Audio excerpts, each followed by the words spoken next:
Craig and Laura, thank you so much for joining us for the Enneagram and Marriage podcast. Thanks so much for having us. We're thrilled to be here. Grateful I'm for you. I'm so excited. And honestly, I was obviously so excited that I actually spit towards the screen. And I'm so glad we're on a video right now for your sakes. That's great. I love it.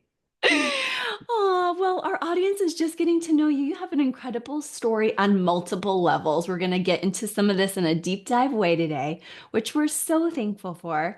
But tell us a little bit about yourselves and how you met. I love going back with you guys.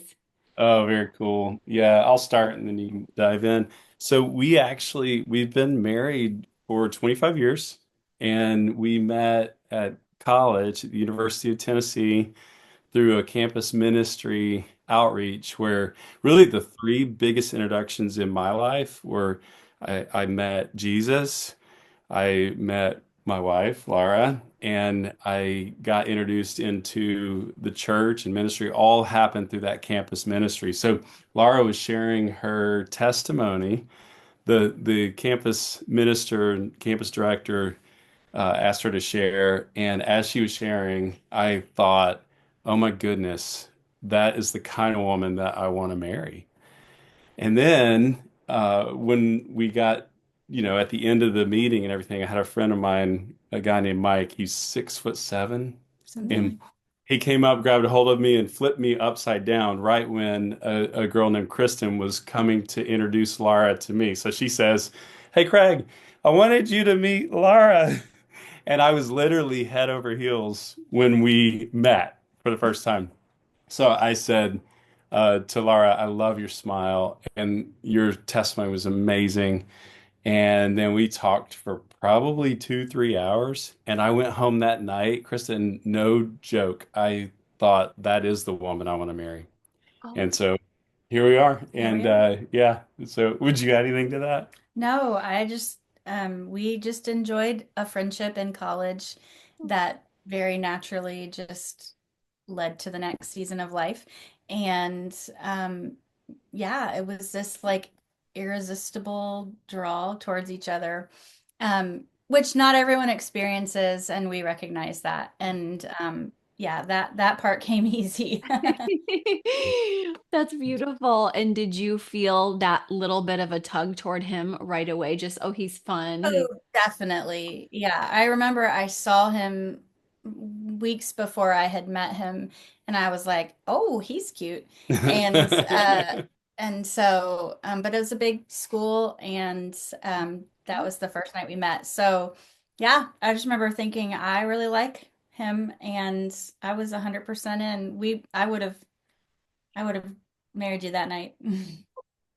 Gosh, that is so beautiful. I know that for nines, it's like you said, he was cute. You also kind of let in with like you kind of got to be friends and then started dating, but the chemistry was there. Yeah. I often hear that from people in the nine space of like, I need to feel like we can be fun and witty together. It doesn't have to be like immediately romantic. Is that how you felt, Laura? Oh, definitely. Yeah. We just did everything fun. We would Hmm. go on hikes and go listen to music. And I mean, we just did wild and crazy things. Like we played tag around cars with friends. It was silly town. But yeah, Yeah. Aw, we had a great time. that's We just love beautiful. being together. Yeah. Yeah, so it was awesome. In fact, I went and asked her dad for his blessing for her hand in marriage. It was early, I mean, I Yeah. must We have were been like 19, 19, maybe and 20. so he said, "Craig, we love you. You'd be an amazing son-in-law. I don't think she'll finish college if you get married right now." And I think he was right. Probably. But so he didn't say no, but he didn't say yes, and so we kind of extended, and then I graduated in 3 years, and then I immediately popped the question, and she said yes, and then it was awesome. It was so fun. We went on a mission trip together right after that to Ukraine, Mhm. and then came back, and then I went to a school of ministry for a year while she finished out college, and then we got married. So yeah, That is beautiful. And You can also tell everybody more about your Enneagram types and how you discovered those as well, Yeah. because that is a fascinating. I was sharing before we got on, this is a fascinating combo. It's a combo you see together a lot, doing beautiful things. We're going to hear about what you've done together, but yeah, how did you learn your types? Great question. I'm a junkie for any type This of is true. personality Yeah, assessment or anything like sure. that. So I've taken them all. I've taken Strengths Finder, Myers-Briggs, Enneagram, Working Genius. What am I missing? I mean, Whatever they are, if you know about them, you've taken I'm it. the brand director for the five love languages, and we just worked with Les and Leslie Parrott to come up with a premium assessment for the five love languages, and that thing is amazing too. So I'm a junkie for all that stuff. So whenever we learned about it, I would have taken the test. I'm a three with a wing four. And it made perfect sense. I felt like when I read it, there was a sense of, oh my goodness, this is reading my mail. Um, and I think you probably had a different experience. Yeah, as a probably a true nine would be Mhm. able to relate is I just had the hardest time Mhm. identifying. I think when I first read through the profile descriptions, I was like, oh, I'm a two. But then as I read about it, I was like, no, I think that's mostly because I'm in a caregiving role we had four young children at the time and all the ins and outs with children growing up in school and managing all of the household details. And then as I began to read the others, I was like, well, maybe I'm a five. Well, oh, I must be a six. No, I'm definitely a seven. And then no, sometimes I'm an eight. And then I finally landed, I took the assessment and finally really just settled into, no, I think I'm a nine. I would probably we would probably agree. I have a fairly strong eight wing. And so the sense of justice and protection and so that's interesting in and of itself. But yeah, and even to this day, years later, I'm like, am I a nine? I don't You're know. nine. Yeah. You're So nine. yeah. Yeah. Yeah, you really named a lot of people's journeys, and I don't know if anyone has done so clearly on this podcast before. So thank you. One thing that kind of surprised me too about, I always think of the same audience here, but when the Spotify Wrapped comes every year, it said a lot of new listeners were here. And so Mhm. thank you for just lining it up for people that if you are feeling like a lot of the types, check out type 9, which has all those traits. And I'm so glad for you that you got to discover that and your hubby's nodding yes. I also Uh-huh. love that you both, Craig and Laura both said that you have very strong wings. And so I love that you also named, and I know the person who introed us, Jamie Slingerland, said, Craig has such a strong forewing. And so he even introed you with that. And Laura says, my goodness, I am such a double justice fighter because not only am I a nine who's peacemaking, but I also have that eight wing of protecting. So you have the nine and the three, but you also sort of have the four and the eight pairing. Yeah. Yeah. It's interesting, as you can imagine, pick a topic and it creates some interesting dynamics. Well, opposites attract. And whenever you see the notebook or anything like that, they're like, you get on my nerves 95% of the time, and I love you so much, I can't live without you. And we get that. Wes and I are so much like that. Our audience knows that. And so I love that you're just real and authentic about it. Like, you can see how much you love each other so deeply, undyingly. But it's at the same time, you're like, we rub up against each other. There's friction too. Keeps it interesting. Um, so raising all these children together has been a journey. I know you recently had somebody get into college. I watched this beautiful moment on your Instagram, and we're going to put all that in the show notes if people want to follow you. But I did want to just ask you, thinking of these differences, what makes parenting a little different for each of you? What do you say you each bring to parenting? Well, I'll honor Laura Mm. because for this, it's just the nine within her is such a helpful peacemaker in our home Mm. that it's been absolutely um, wonderful and also uh, like necessary, Mm. for us to have that. whether there's conflicts with siblings, sibling conflicts, or whether, she's coming in to just try to, sometimes she interprets for me. So she'll say, I think what your dad's trying to say is this.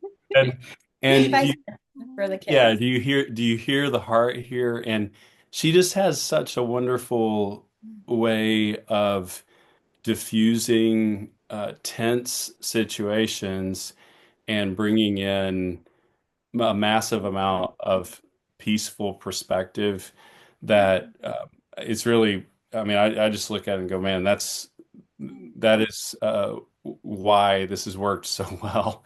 Mhm. And I'm so grateful. Also, the kids call her, like they want to know what mom thinks about Oh, they want to know everything. what dad thinks too. Aw. They do. And it's really cool. We have two kids that are in college. So essentially, we have 21, 19, 16, and 13, and we have three girls and one boy. And our son is up in New York at Clive Davis Institute, and our daughter graduated from the University of Alabama, and she's doing her master's degree there. But even in like life stuff, they're calling and asking their mom, for her perspective or piece. It's safe. She's safe. That's what I would say. It's like super, super, super safe. And I feel that too. So like she's my chief counselor, and she's the person that I'm gonna call and run things by. I'm gonna grab her and talk to her. And I don't know what life would look like if I didn't have Lara with me, but I think of life in terms of Craig and Lara. Yeah, definitely. Yeah, I mean, I feel the same way. I don't know what life would look like without Craig's, direction. And there's nobody that I know literally on the earth that knows the Bible more than Craig and helps us to apply it to our lives. And our kids would feel the same way.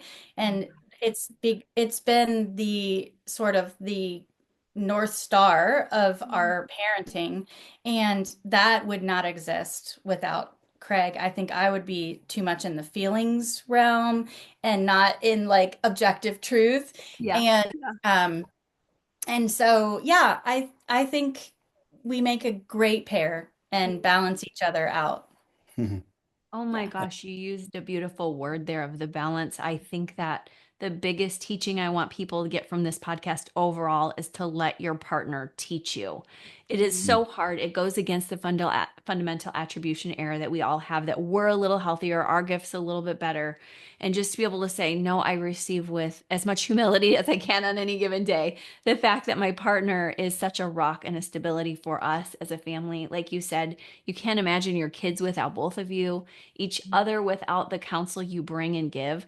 And it's such a testimony of partnership and why we need that. We need society, and we need marriage. So thank you for sharing that.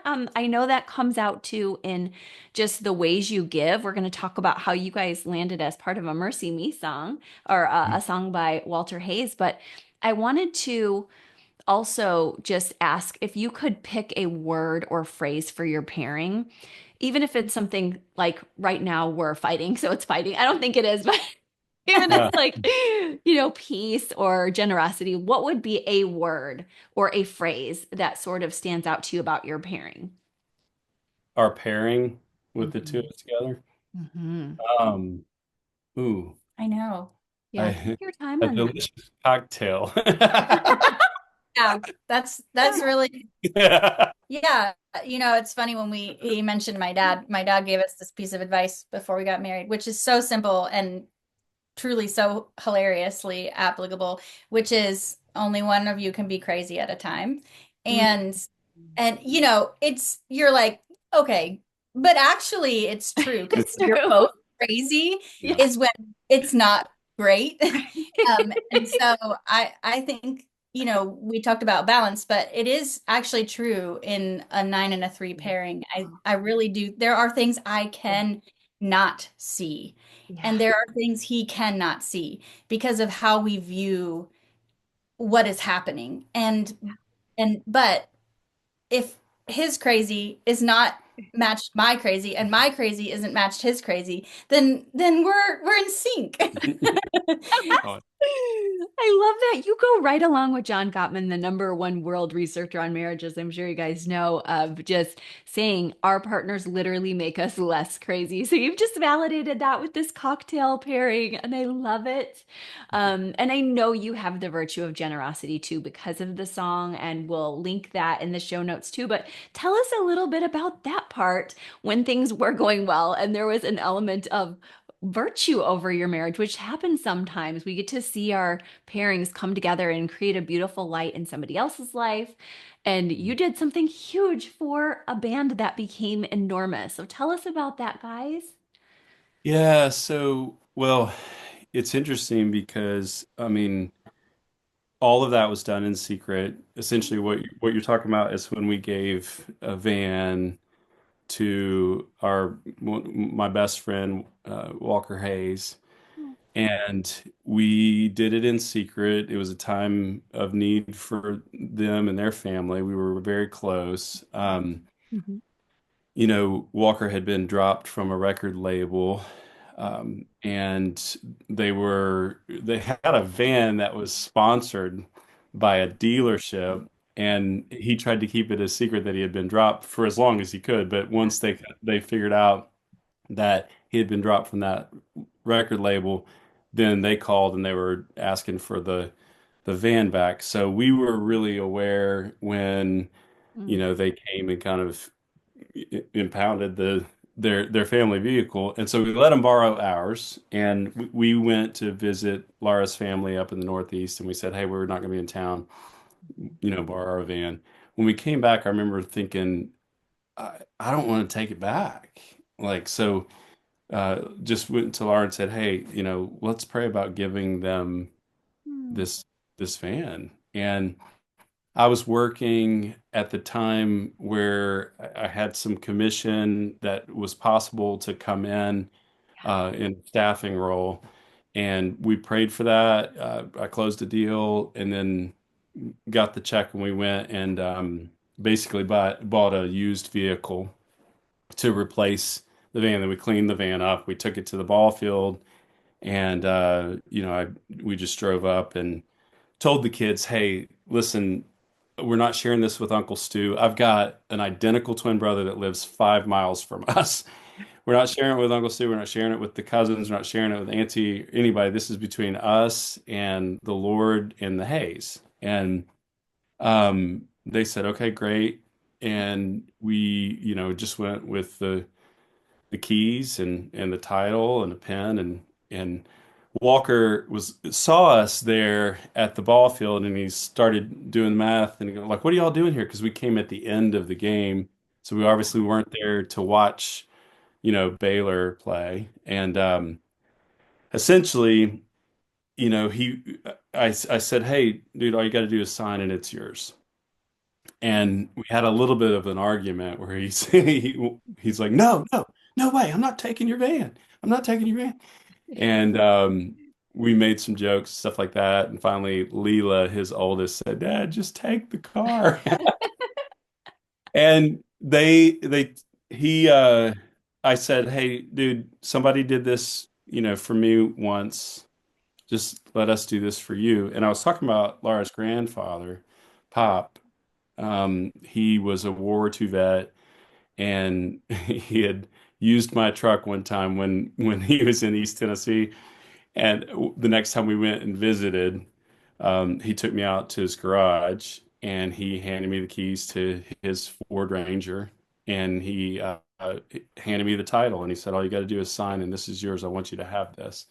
So we were just doing what Pop had done for us. And anyway, I was concerned that how's this going to come off? Did we offend him? Because Walker didn't say much. He was, but it didn't offend him. It softened him.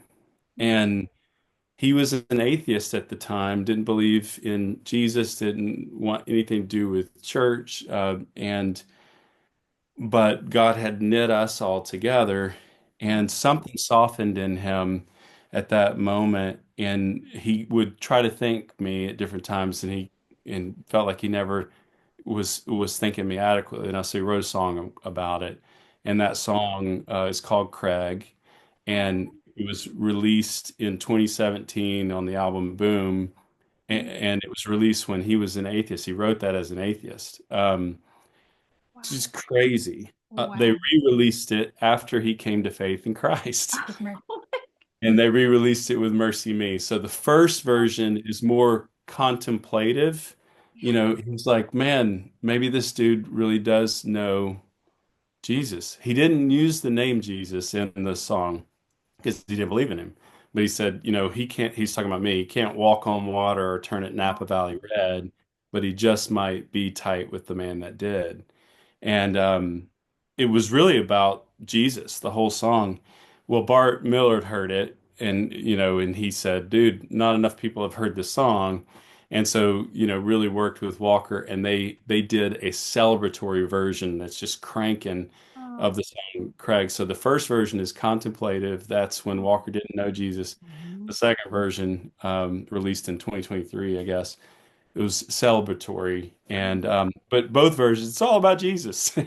And Oh, that, yeah, that's kind of the story. So, that's beautiful. Oh my gosh, that just brings emotion right now. It's just absolutely amazing what you guys did, what God did, what He did as a just response to Christ's invitation. He's so good to us. And you guys knew that. You had the goodness of God shared with you. And I love mhm. that your grandfather, Laura, was part of that. Was he a Christian in your lives, or was he just Yeah, a generous man? both. Yep. Oh, He was He was great. He was maybe 92 at the time that he gave Craig his truck, and he said, "I have two vehicles, and I really probably shouldn't be driving either one of them." And he really did set the stage for that to happen. I hmm. think you were so impacted by that, and just to name for anybody that hears this, we just gave what we had in our hands. Mhm. We didn't go and purchase a brand new, like we didn't have a ton of money, Yeah. and but we had a van that seated more than we had The need bottoms for, for. yeah, Yeah. They had more heinies to put in seats. And I so love that. and so we used that little bit of money that came from a commission to buy a smaller vehicle and then just gave them what we had in our hands. And so Oh, generosity doesn't have to be, wild and extravagant. It can be, but it can also just be sharing what you have in your own hands. And that's really what, wow. people are always like, "Whoa, you gave them a car." We're like, it had 116,000 miles on it. Like maybe more actually, now that I think about it. It was Yeah. not like it was just what we had and it met a need and it just got them to the next place where they could replace it. And so, yeah. Wow, that's beautiful. And you guys are being so humble about it. And I know God appreciates that you always refer back to God too for every generous gift. And we know that a generous person will be given generosity of God too. And so He's carried you. We're thinking about marriage too. You just inspired couples to do this for others. And I love the way you framed it as please give of your hand, sometimes not like, well, if I get this, I'll give. That's a good challenge for me. What do you feel like that translates to in marriage sometimes, or do you feel like that's sort of like that's a virtue we sort of carry from our predecessors into our marriage too? Or do you feel like, gosh, sometimes it's a little harder in marriage to be generous because we still can get into those issues as humans too sometimes? Mm. I think generosity is uh, there. There's a lot in it that is deeper and wider than just financial. Oh, yeah. Mm, So, when you give of your time to serve, to listen to another couple, to help, anybody walk through and process what's going on in their lives, um, that's giving. I mean, that's your our biggest assets, our time, and mm, then yeah. I think, yeah, also financial, and then in other ways as well. But I wouldn't want anybody to miss that if you're going, man, everything's tight right now. How can I give? Um, I would look at the calendar. Yeah, you can give your time, you can give your attention, you can give your affection, you can, Mm. you know, it's we have loved and benefited from Rosaria Butterfield, she's like, it doesn't have to be filet mignon, it can be hot dogs, just like inviting someone to share your table with you is a way of being generous. So, Thank Agree. you for spelling that out. And also, even each other, I can hear that within that being generous to each other could look like things like that too. Like after a little harsh word, just giving a generous, thoughtful text to your spouse, to each other, or, being generous with your time and energy to each other. And I love that you just gave us those little ideas. Thank you. Oh, Laura just did something, earlier today where she said, "Here, let's just hug for 8 seconds." I had read I had read this thing about how like an 8-second hug can diffuse all kinds of It's really anxiety. helpful. And so, yeah, um, We have a lot of things in our world right now that we're trying to navigate, and so there's a sense of anxiety that we are each taking individually to the Lord, and then also together, where we'll just pray. Like let's pray through this. Often when we're driving somewhere, we'll just take a moment to cast our cares on the Lord and all of that. But that was really cool today, where she just said, "Here, let's just have an 8-second hug." well, and it shows up, generosity in your marriage, it shows up in the smallest of ways. At least for me, it's like I always tell Craig when he does something, I'm like, that is romance. That's acts of service. Like, Yeah. yeah. So Okay.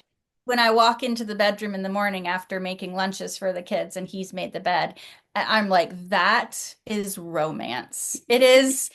Like I will take that over a poem or flowers or chocolate. And just like show me you love me by doing those little tiny things that mean so much. And Craig really does that almost every morning. I walk into the bedroom and the bed is made and not just like thrown up, but like made with like pillows. And so yeah, it's She little gets ways up of earlier than I do, as you can tell. Yes, yes. But who knew making a bed is sexy? Exactly. This is so fun to hear. And I think it goes so hilariously detailed for nines who love their sleep and their rest.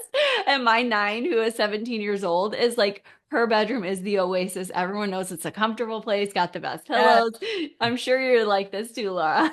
oh, clean sheets is like the way to my heart. Like uh, Oh, you get in a bed with clean sheets and it's like guaranteed oh, to sleep well. So. oh gosh, that's hilarious. I love that. That's beautiful. And I see your generosity toward him. Like he's saying, you're letting him sleep longer. You're making those kids lunches and you guys are sharing duties together. And we know that there's a lot of conversations in the marriage circles lately about mental load. And so I hear you guys saying just finding ways to do that helps. Also, sometimes in a 3 and 9 marriage, not always. But sometimes there's an energy differential where the 3 being an aggressive, assertive type tends to land a lot more like, let's go, and then future oriented, whereas the 9 is reflective on the past, moving at a slower pace. So true. Ah, Okay, so I was going to say, how yeah. is that figure for you guys? Yeah. Oh, that is us to a So, T. yeah, Yeah. context is huge for her. History is huge for her. Yeah. She loves reading biographies, looking back, watching documentaries. All history is huge for Laura. And then for me, I'm really thinking a lot future oriented. And I'm always like, I can't keep up. He's Yeah. 5 years in the future, and I'm like, I'm barely understanding the present. I'm like the rear view mirror is really small and the windshield is huge. It's kind of and and for me, sometimes I can get discouraged if I look too much into the past. And Mm. so we do balance each other out on that because if what do you always say? Those who don't review their history Oh, are I didn't say doomed to that. repeat it. Yeah, some scholars Yeah. said that. Yeah. It's really helpful. Yeah, you actually you know us. That's incredible. Oh Yeah. my gosh, it's such a big, beautiful thing though to give from those places because I know that sometimes when we meet somebody within our corner, it can feel very life-giving, just in the sense of having a friend who's just like us. We're like, oh, they understand why I'm past reflective or introverted or whatever. They understand why I'm a go-getter. It's so oxygenating. But oftentimes with your partner, it's like you really do need that revving up or slowing down. And that's what I'm hearing from you guys is as much as you may need that deep breath sometimes, you realize they have a gift that I need. And that was very awesome that God put us together, right? Mhm. Mhm. Yes. Agreed. Yeah. That's beautiful. Well, tell me a little bit about you're in that sandwich generation. We talked before we got on about just having an ailing parent. You also have you shared your two of your kids are, in that college space now. How are you guys navigating that a little differently? I would say, like, I realize that you're navigating it together as best as you can, but what Yeah. are some of the ways you do that a little differently? Well, we just got into the roller coaster car and we buckled our seatbelts so that we're together, so Oh, that we go up and then down, and we do it together. Yeah, Gotcha. we're talking every day Yeah. and then lengthier every week about just processing and trying to figure out, navigating what does the future look like and all of that. I mean, for us, we went from a family of six under the house and teenagers, they fill the calendar, like especially when they get 18, 19, inviting people over, having friends over, playing music in their rooms and making music and all that kind of stuff. And it got quiet. Yeah. Um, This year. this year has gotten, really, really quiet, and then the house feels too big, Mm. so we're going, okay, what does all that mean? And so we're talking about, I think for us, a move is probably on the horizon, and we're almost 10 years here in this particular home. And so those are things we're praying about. Those are big decisions. Mm. And so they're not something that it's not Yeah. like saying where we're going to go eat. It's like, where are we going to live? What's life going to look like? Mhm. So yeah, we're leaning in to each other, and then we know when to tap out. Like, okay, we always say no self evaluation after 11 p.m. Well, yeah, now it's like 9:30 p.m., but Yeah, I was like 8 p.m. is mine. So that's so good Yeah, that you guys have made it a little later. yeah, yeah, right. well, you think clearly when you're feeling all the emotions at night and you realize the next morning you're like, wow, I was just not myself. Yeah. So, yeah. I think the one thing we've learned in this, just like you mentioned, navigating both kind of extremes of aging parents and children in their youth and launching children into early adulthood is I would say I think we've really learned to give each other more grace. And it's something we are still learning Yeah. Yeah. in the present. But to recognize these are really hard things. And yeah, I mean, I just remember last week, Joshua went back to college and he had been home for a month, and I just was like really out of sorts for a few days, and not anything tangible that I could put my finger on except just to say it just sucks. Like I just like when everyone's at home and I just feel out of sorts, and give me a few days and then I'll be okay again. And Craig was like, yeah, of course you feel out of sorts. Like be gentle with yourself. And so I think we're realizing like these are hard things and we do need to be gentle with each other and with ourselves. So That's beautiful. I love how he mirrored that for you. And he feels it too as a heart type very deeply, but he processes it differently. Let's move ahead. Let's bring some positive energy in. Let's be generous. Celebrate that we're getting him on the road, which threes are excellent at doing. But that we know nines struggle with change. And it's something to process, even good change. yeah. And so just kind of knowing I can sit with her, I can validate her tells me you guys have done a lot of work. And the fact that you know that too, Laura, that you're like, I realize there's nothing wrong with me. It's okay to grieve and to then move forward. So I'm glad that's a gift to all of us. What would you say would be something you'd say to just another couple out there on the journey of the sandwich generation? I already love the analogy you used, Laura, of the roller coaster and buckling together. That's really good. I'm going to use that one. Anything else you would like to say? Okay, yeah. About just that, any of that?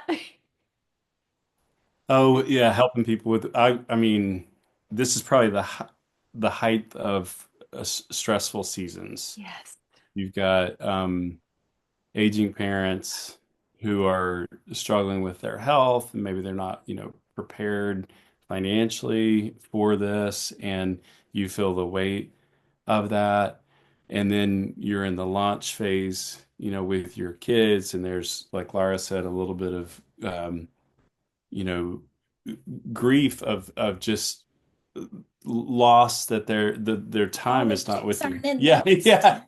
I think there's a lot of loss, that happens in a particular season. And I love your word of be kind to yourself.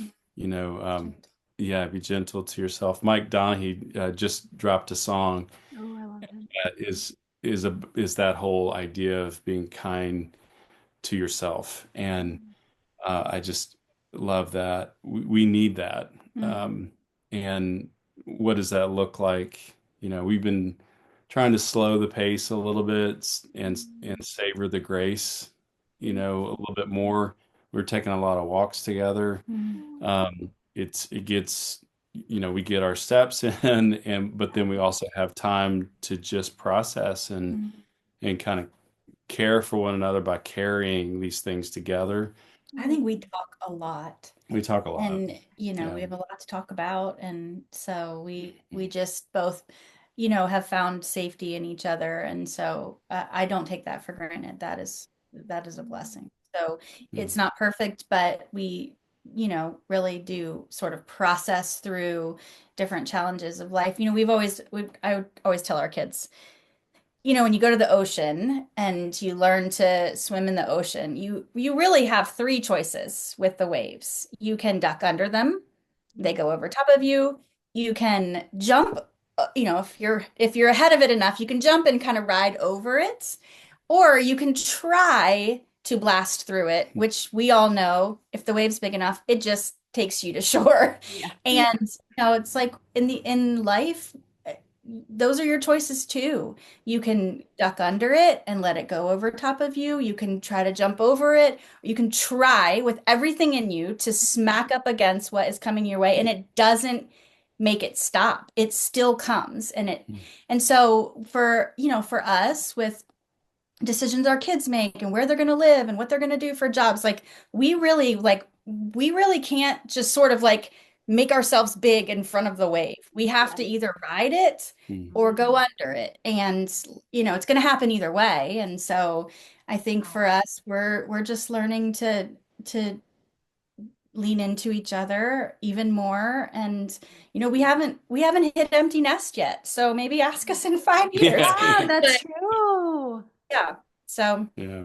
It's a we'll gentle wave in some ways for you because you're like, it is, it's not a one child family where you're like, wow, we just hit it all at once, which yeah. there's going to be a different solution in that moment. But you're like, in our case with these four kids, it's a lot of deep breaths. It's a lot of letting us go on walks, being gracious to ourselves.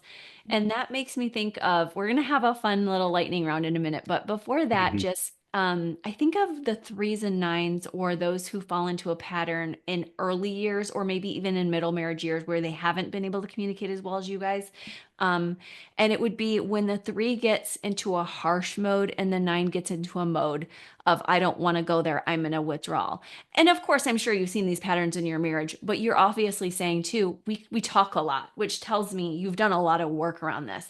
Would you have any tip for a couple who's like, we don't talk a lot because we can't get past that? Mm, Mm. that's tough. What would you We say? hit that at times too. Yeah. Yeah. Yeah. And you do find your way to talking. Do you just kind of keep going and kind of keep being brave, Laura? And then Craig, do you soften a little bit? I mean, these would be things you would notice yourself. You might not, can't talk about what your spouse does, but what do you try to do in those moments? I just think we've had a fierce commitment to, by God's grace, we will resolve every conflict Oh, we have. And we made that commitment early on. And so it is not pretty, yeah, right. but, but we, are committed to seeking to resolve every conflict. And It's huge. I, yeah, I would just say the only thing I can know to say is just keep trying, just keep Mm, pressing towards and not to pull away because that actually doesn't solve anything. That's so good to Yeah. hear. Thank you. That's really Yeah. helpful for the nines out there. I think too, it's regular, for us to say, "Hey, would you forgive me Yeah, for?" I mean, 100%. that's daily. I mean, we did that this morning. When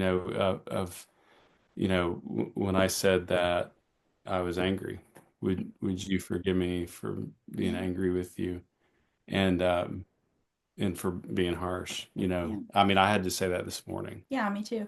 And I think just acknowledging like anxiety, we're in the middle years and there's a lot to freak out about. So, things like we have this phrase where we'll say like, I recognize that that was anxiety and it came out sideways. Yeah. Yeah. And just being able to still press through even, again, we have not cornered the market on this. We are learning this daily. So, Of I would course. say it's the holidays, Clark, and we're all miserable. No, I I love it. we have a lot of phrases like that where we share, but no, I think it's it's been where we're regularly going to the Lord for help, strength. God, please fill me with your Holy Spirit, so that the fruit of the Spirit is evident. That's Mhm. love and joy and peace and patience and kindness and goodness and faithfulness and gentleness and Mhm. self-control, and forgive us, for our our sins and impatience and anger. She says to me sometimes your anxiety can present as aggression, mhm. Yes. and that's really helpful for me to see that. Yeah, to go Mhm. right. Like I'll realize, okay, I'm very anxious about XYZ, whatever it is. And I can get in the mode of like trying to grab the steering wheel of it and figuring out how to fix it. Mhm. And maybe that's a three thing.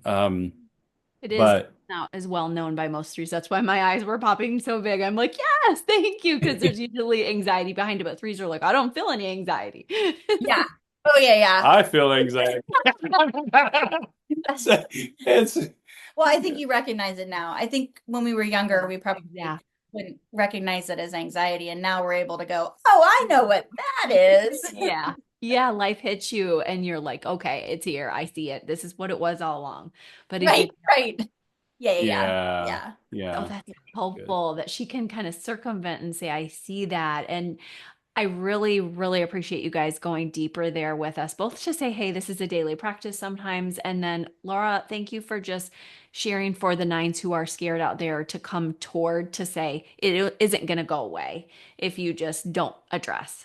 It's true. So, We have this silly little analogy in our house of like I always say I have this really great cabinet and it's where I can like shove feelings into yeah, and I have this really great key and I yeah, can lock it in there yeah. and Craig will say yes, but your cabinet door breaks sometimes and then it all comes out. And so like the nine in me would love to just be like, I'll just put that feeling in the cabinet, turn the key and it's there and I don't have to deal with it. But in actuality, it doesn't go away. It Mhm. just it just pops out at the worst time. Right? The volcano of the nine that we talk about sometimes, where it's not spurting out a little bit at a time like eight, but like, whoo, there it was.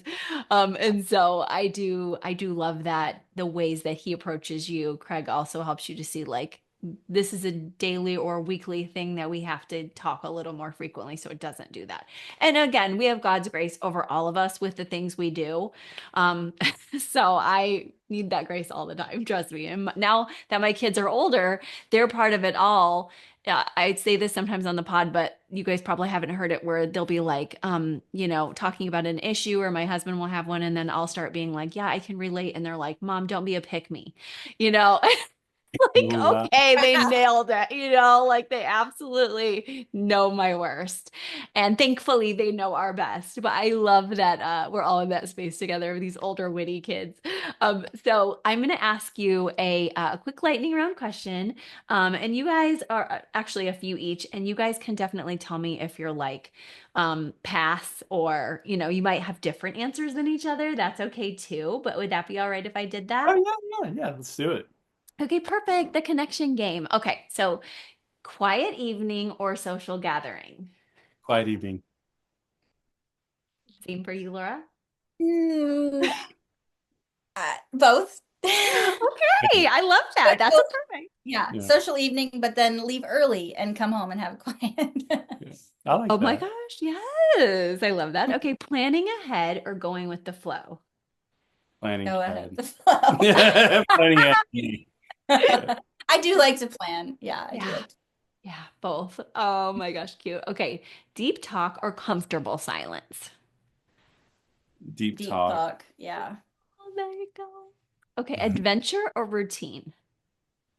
Adventure and routine. I was gonna say Adventure coming out of routine. What would you say? both make me cringe. Yeah. I want both. That's the thing. Here's the nine in me is I want them all. Yeah, So that's true. But that's good because we need both. That's part of the sexual instinct is we have to have some routine for the self-pres instinct and then the sexual instinct. We have to have some new things sometimes. Just even like we went to a different restaurant or just anything to get the creating going. Okay, so helping others together or recharging together.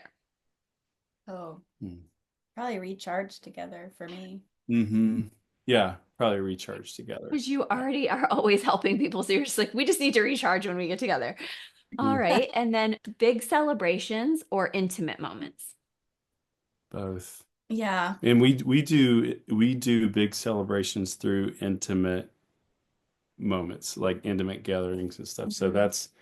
that's why I would say both. Although I do love to throw a good party. So Yeah. Ooh, so fun. I don't think there's anyone who can probably throw a more well thought out party than your pairing. I've never thought about that, but just in the sense of like the nine being so thoughtful and the three being so good for celebrations.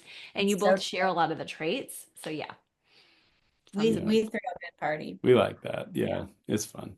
Yeah. I love that. Okay. So my last question for you guys is what's a date night that you had that you enjoyed recently or at some point, or what's one you hope to have when seasons shift and you're like, we will be having a fun one and this is what I'd love to do. You can answer it either way. I mean, I would say uh last Tuesday night. Our date night's my favorite night of the Me week. too. So I look forward to that, every single week. And we just do it weekly. We have it on the calendar, and honestly, we go to the same place. I Like know. we do. That's what So we. maybe routine. Yeah. When we find a place that we love that Yeah. kind of that checks the box, and I'm not going to share it right now because then everybody's going to be looking for us on Tuesday night at our favorite restaurant. True. But the that's we go for the depth of communication and conversation, and I just put it in the marriage category. So like, it's whatever the cost is for Mhm. our date nights to Yeah. me falls Mhm. under marriage, and Mm. it's it's been huge. I think for Mm. we miss it when we don't have it. Mm.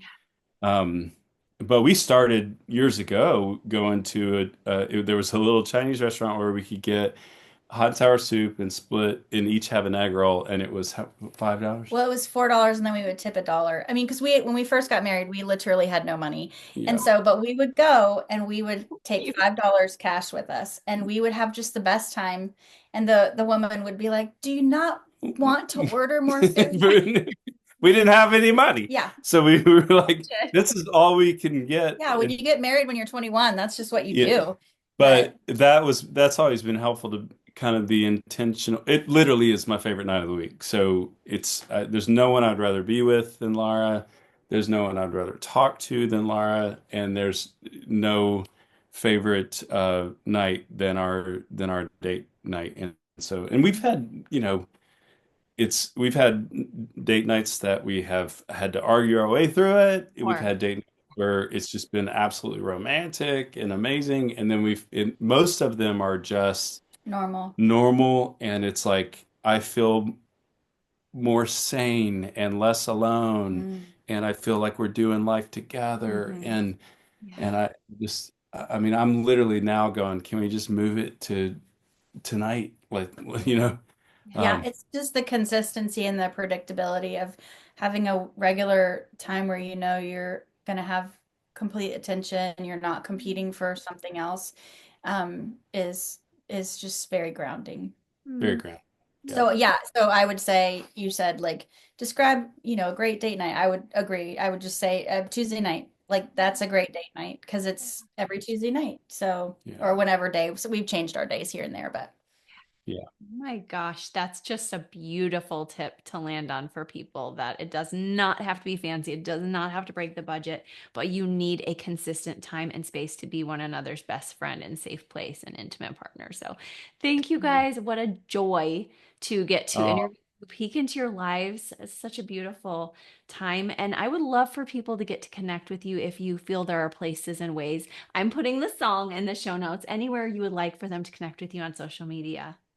I you can do at Craig Allen Cooper pretty much anywhere, and Allen is Allen. Laura's I pretty much never post or anything, so just follow him and you'll catch up with anything that happens in our lives. it's true. Yeah. Yeah. And I have a website, it's craigallencooper.com for any speaking opportunities and things like that as well. So and Walker and I wrote a book together. It's called Glad You're Here, Two Unlikely Friends Breaking Bread and Fences. And it's really about how the gospel transforms lives through the gift of friendship. And it shares in depth, our story and the story behind the song, and then how he came to faith in Christ after they lost their seventh child, Oakley. And Oh. um, yeah, so that's a cool one for anybody to listen to or check out. Oh, thank you. Thank you for deepening that. Wow. So that really adds to the story and the friendships that we need with others on the journey too. So thank you guys so much for that. And all of that's in the show notes, guys. Thanks for sharing your light with us too, Craig and Laura. Thanks for having us on. Thank We're so you. grateful.